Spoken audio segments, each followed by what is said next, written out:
So you've started with virtual learning, the newness is kind of starting to wear off, and now the freak out mode has really set in. What we're going to talk about today is 10 ways to survive virtual learning in 10 minutes for teachers. You ready? Number one is that we are actually living in an age of abundance, and I want you to pick 2 tools and stick with them. Instead of trying to figure out 5 new things or what your neighbor Kathy is doing with her students, stick to this is my tip number 1, stick to just 1 to 2 tools, because your students are already going through a lot of new things, and so are you, and figuring out all of the password and login info and all of that nonsense is difficult to do without having somebody to guide you. So just pick something that you know is good. It doesn't have to be perfect, but if you stick with it, you'll figure it out. If you spend time with it, you'll figure it out enough that you'll be able to explain it to your students. So pick just 1 to 2 tools and stick with them for the entire time that you're teaching. Number 2 is assign work that has a very clear start and end time frame, and have very, very explicit, clear directions for what you're doing. I know that you're already doing that, but what you need to do differently in a virtual environment is you need to spell out exactly what you expect students to do. Go to this website, complete this assignment, use this resource in order to do it. Make sure that you upload a 5-minute video. Be super, super clear. And it's also really important that in your directions that you're actually editing for conciseness, because they're doing a lot of reading instead of you talking. So when it comes to directions, they need to be able to just, I know exactly what I need to do. And if you leave something that's really open-ended for students to do, some of the things that I've assigned that have been like, just try it, have fun, practice, they don't go well, because what I have to end up doing is go back in, re-explain things, and re-explaining things to maybe 100 plus students over again individually. No, not today, Satan. So what you're going to do is the first time, you are going to take the time to make sure that your instructions are as clear and concise as possible so that you live a better life than me. Number 3 is stay grateful and seek out opportunities in this time of fear and anxiety that we have with COVID-19. Realize that if your family is healthy and that things that you have what you need, and that your main stress right now is figuring out how to set up virtual learning, gratitude. You have so much to be thankful for. If your main stress right now is figuring out how to set up lesson plans, gratitude. You have so much to be thankful for. And what I want you to also seek out in this new challenging time for us as an educational community is, what can we learn from this? I mean, virtual learning has already shown plenty of educators that this is a time full of explosive possibilities, in addition and just right alongside with all of the hurdles and trials. Because I don't know about you, but I've seen that with my students, all of the students that were introverts and were really quiet, they're just coming out of the woodworks and popping out of nowhere and being like, I did all my work 5 days ahead of time. All my stuff is beautiful, and I've actually known how to do this perfectly all along. I just don't like crowds. Go on with your bad self, boo. That's amazing. That's amazing. This is full of opportunities and gratitude. And also recognize that it's also a time of sadness for lots of students. I have plenty of students who don't want to be home right now for all of the reasons that you can imagine. So gratitude. It's a highly individualized learning that has the power to we can really be there for our students in a way that we aren't normally able to be there for them. We can really give each student highly individualized feedback, and I'm grateful for that. That's really powerful, because I've always taught in an environment since I'm a high school teacher that I haven't been able to do that before, and now I can. I have the time to do that. I'm grateful for that. That's powerful. Also, freaking internet is everywhere now, and everybody is allowing for this to be a thing without late fees. There are school buses in my neighborhood that have been set up so that students have access to virtual learning. So number 3 is stay grateful. Number 4 is do not try and recreate your curriculum. No, that's the number 1 recipe for going crazy. You can't teach virtually the way that you taught in your classroom because you just don't have access to all of the things that you would like. But that's not a bad thing. Online teaching gives you access to all of these great digital resources. There's so many cool things that you can do differently now. The stressful part about this right now is that it's so different. So once we get used to it, it's going to be a lot easier. So don't try and recreate what you did in your classroom. Step back for a minute. Realize that there are things that you could learn from this. There are new skills that you're going to pick up from this.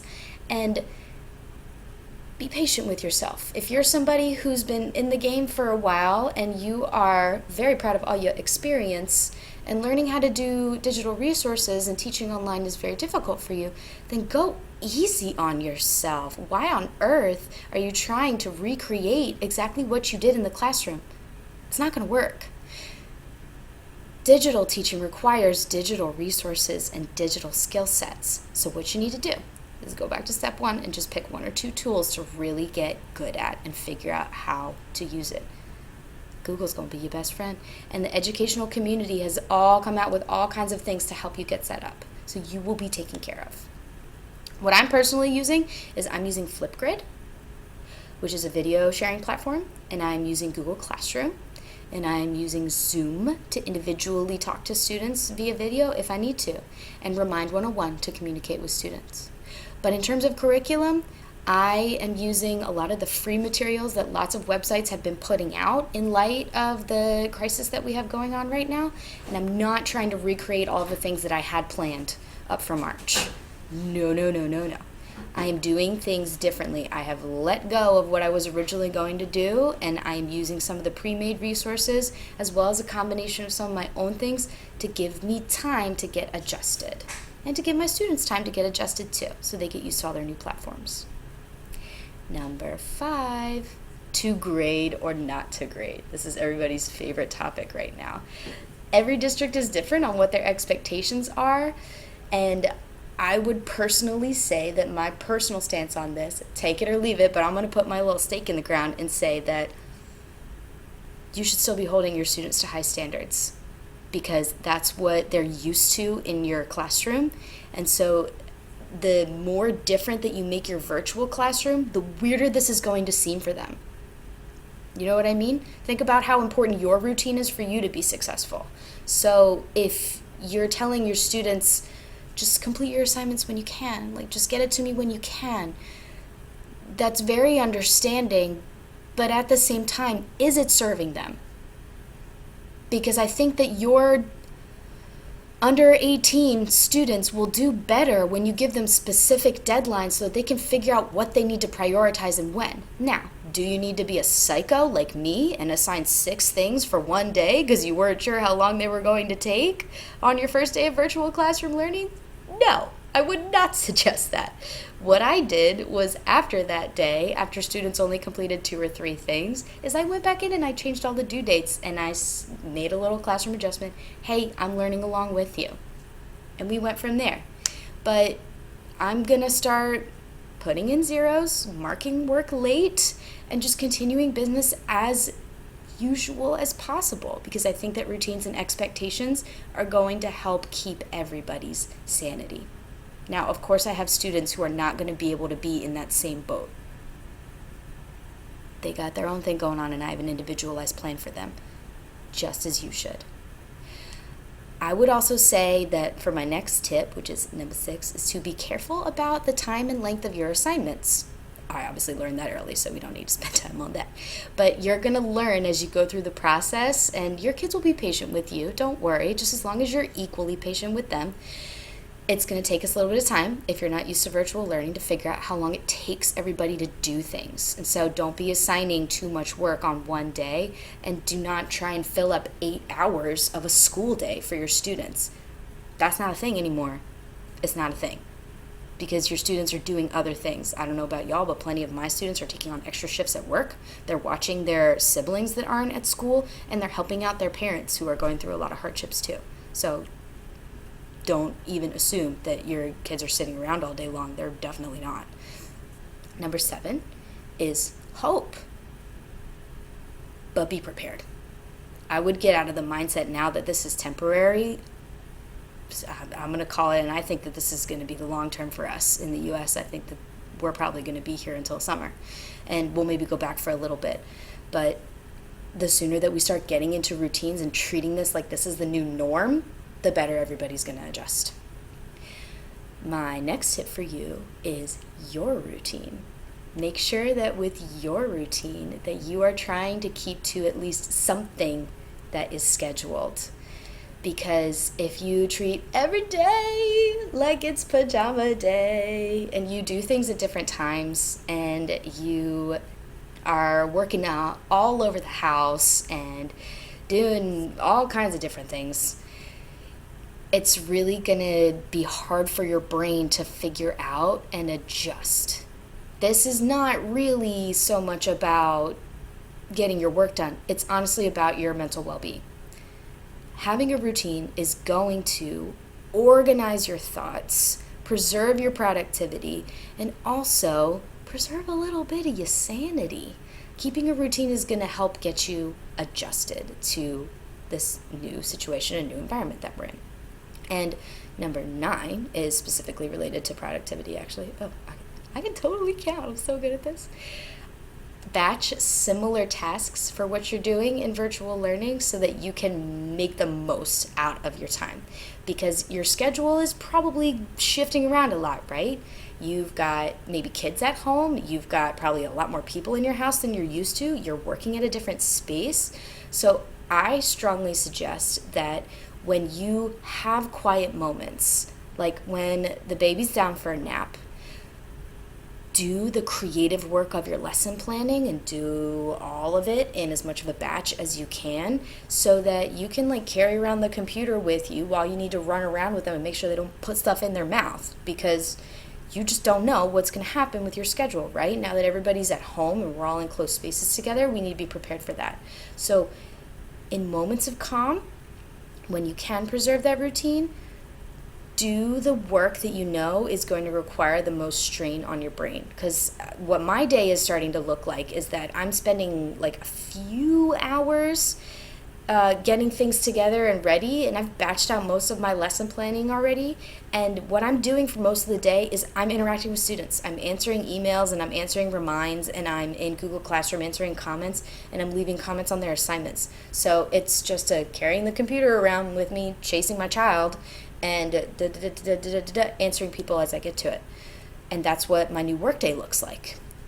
And I would also say that for my last and probably most important tip, even though it seems strange, is have a designated workspace. Because since work and home are now hanging out together, and this is a new thing for lots of people, have a designated space that you go to so that you can help to differentiate between when it's time to work and when it's time to relax, especially since we're all in our house a lot more than we're used to now, and in this beautiful weather.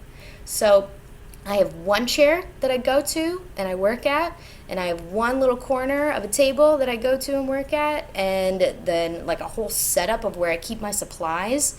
But I'm not working in my bedroom, and I'm certainly not working where I normally hang out and chill, on the couch. I have very clear boundaries for my brain to get adjusted to that of where is workspace and where is not workspace.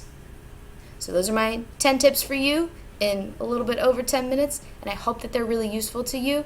And my heart completely goes out to you, and I'm here to support you through all of this, and I hope that you found these tips helpful. Virtual learning will not best you. It's not going to best any of us. We got this.